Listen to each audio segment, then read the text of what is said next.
Good morning बच्चों। आज हम पोएम नंबर 4 की रीडिंग करेंगे। पोएम नंबर 4 जिसका नाम है ए thing of beauty.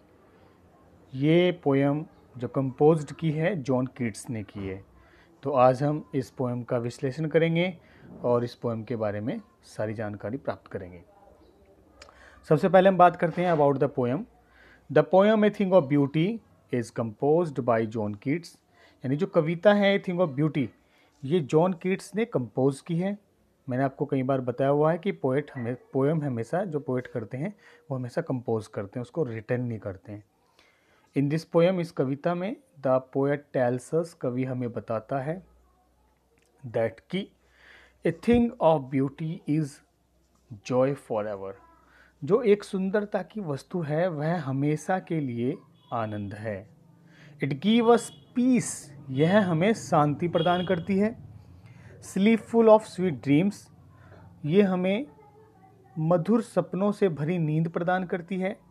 And sound health, और अच्छा स्वास्थ्य प्रदान करती है।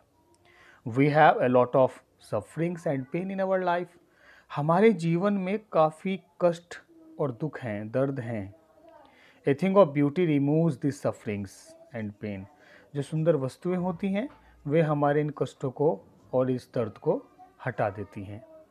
द पोएट टेल्स दैट, कवि हमें बताता है, द सन यानी कि जो सूरज है, द मून जो चंद्रमा है, द ट्रीज वृक्ष, द ब्यूटीफुल फ्लावर्स सुंदर फूल, द माउंटेन्स यानी कि जो पहाड़ हैं, पर्वत हैं, and the stories of great heroes, और बड़े बड़े नायकों की, महान नायकों की जो कहानियाँ हैं, are the thing of beauty, ये सब सुंदरता की वस्तु हैं। These beautiful things of nature, ये जो सुंदरता की, प्राकृतिक सुंदरता की जो वस्तुएं हैं, मेक अवर लाइफ स्वीट, ये हमारे जीवन को स्वीट यानी कि मधुर बना देती हैं। सूथिंग यानी कि शांत बना देती हैं। एंड हैप्पी, और प्रसन्नचित्त बना देती हैं। अब हम बात करते हैं इस पोएम के क्वेश्चन आंसर की। तो उसमें पहला क्वेश्चन है कि what are the things of beauty mentioned by the poet in the poem. कवि ने कविता में किन किन सुंदर वस्तुओं का जिक्र किया है या वर्णन किया है। अभी मैं आपको समरी में पढ़ा चुका हूँ। द पोएट टेल्स अस, कवि हमें बताता है, that the sun, the moon, the trees, the beautiful flowers, the fountains, the mountains and the stories of great heroes are the things of beauty. कवि हमें बताता है कि सूरज, चांद, वृक्ष और सुंदर फूल, फव्वारे, एक वर्ड आया फाउंटेन्स, फव्वारे, माउंटेन्स, पर्वत, और महान नायकों की कहानियाँ सभी सुंदरता की वस्तुएं हैं। नेक्स्ट क्वेश्चन है आपका कि what pleaser does a beautiful thing give us, क्या आनंद प्रदान करती है एक सुंदर वस्तु हमें। आर ब्यूटीफुल थिंग्स वर्थ ट्रेजरिंग, इसमें पूछा गया है कि क्या सुंदरता की जो वस्तुएं हैं ये खजाने से बेहतर है। ट्रेजरिंग यानी कि खजाना, सुंदर वस्तुएं अच्छी हैं या खजाना अच्छा है, ये कवि ने आपको यहाँ पे यस नो टाइप क्वेश्चन पूछा है। तो ए thing of beauty gives us piece, एक सुंदर वस्तु जो होती है वह हमें शांति प्रदान करती है। Sleep full of sweet dreams, सपनों भरी नींद प्रदान करती है। एंड साउंड हेल्थ, और अच्छा स्वास्थ्य प्रदान करती है। These beautiful things make our life sweet, soothing and happy, ये सुंदर वस्तुएं हमारे जीवन को स्वीट बनाती हैं, मधुर बनाती हैं, सूथिंग शांत बनाती हैं, एंड हैप्पी और प्रसन्न बनाती हैं। और अगला जो क्वेश्चन पूछा था उसने यस नो टाइप में कि क्या सुंदर वस्तुएं खजाने से बेहतर हैं, तो हमने लिखा yes, beautiful things are worth treasuring, सुंदर वस्तुएं जो हैं वो खजाने से भी बेहतर हैं। नेक्स्ट क्वेश्चन है हमारा कि why is grandeur associated with mighty dad. ये क्वेश्चन वेरी इंपॉर्टेंट है, कई बार एग्जाम्स में भी आया हुआ है। ग्रैंडियर एसोसिएटेड माइटी डैड, जो ग्रैंडियर का मतलब होता है शान शौकत, वैभव, जो वैभव है उसको क्यों जोड़ा जाता है, एसोसिएट किया जाता है माइटी डैड, जो महान शक्तिशाली लोग हैं उनके साथ क्यों जोड़ा जाता है, जो अब इस दुनिया में नहीं है। तो the poet tells about the stories of powerful heroes and heroines of past, कवि हमें जो पास्ट यानी कि भूतकाल के बहुत ही शक्तिशाली नायक और नायिकाएं रही हैं उनके बारे में बताता है।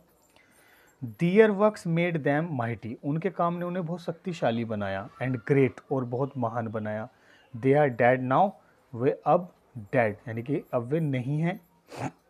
बट देयर ग्रैंडियर, लेकिन उनकी जो शान शौकत है, उनका जो वैभव है, एंड ग्लोरी, और उनकी जो भव्यता है, सर्वाइव्स, वो अभी भी तक है।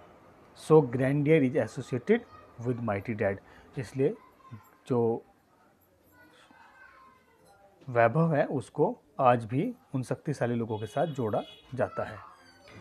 अब स्टेंजा है, ए थिंग ऑफ ब्यूटी से लेकर ब्रीदिंग तक है। ये स्टेंजा मैं आपको बाद में भेज दूंगा। अभी हम इसके क्वेश्चंस की बात करते हैं जो बहुत ही सिंपल हैं कि why are the beautiful things never forgotten, जो सुंदर वस्तु उनको कभी भी क्यों नहीं भुलाया जा सकता। सिंपल सा क्वेश्चन है, इसका आंसर विदाउट हम स्टेंजा भी दे सकते हैं क्योंकि हमारे मस्तिष्क पर एक अच्छा प्रभाव छोड़ती हैं।